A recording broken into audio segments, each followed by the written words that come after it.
Okay, we're ready to go with the pitch.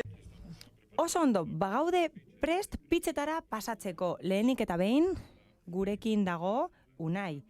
Unai, sticker kontroletik dator, eta Jon Tubos Reunidoseko bazkidea da. Unai, nahi duzunean zurea da hitza. Egunon, Michael, biltegi kudeatzaile bat da, eta gauza batzuk ditu buruan aktiboei buruz, enbalajea, inventarioa eta ekipoak, eta jakin nahi du biltegian non dauden. Horrela, prozesuak abian jartzeko, eta horrez gain, informazioan nahi du eskariei buruz eta itzulketei buruz. Hala, berak azkarrago zenbatu nahi ditu inventarioak, eta jakin nahi du gauzak ondo egiten ari diren eta zein den mantentzearen inventarioa. Zoritxarrez, RP horiek konplexuegiak dira, eta horrek esan nahi du prozesuak oso konplexuak direla eta paper gehiegi egin behar direla. Eta horrek guztiak akatsak sortzen ditu.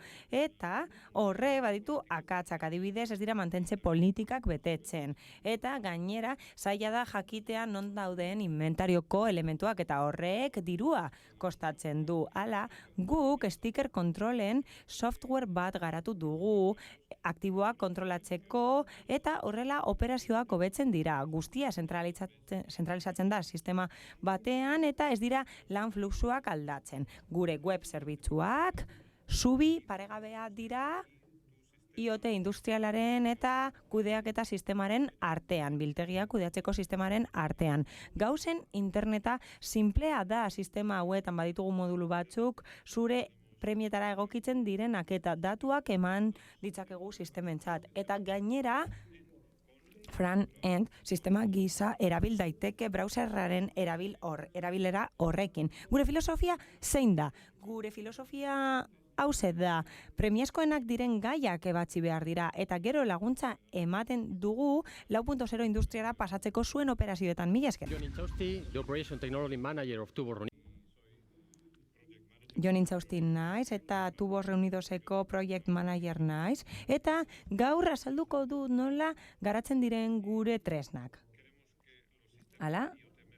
Guk nahi duguna da gauzen interneteko sistemako betzea. Helburua zen gure ekipoen egoera kontrolatzea eta unitate guztien kokapena kontrolatzea. Hori zen gure helburua.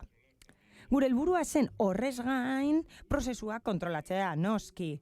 Hala, konponbide hau burutzeko tresnak identifikatu behar dira trazabilitate sistema baten bidez. Eta hori integratzen da stickersen kontrol sistema batekin. Oraindik ez dugu bukatu, baina asko egin dugu aurrera.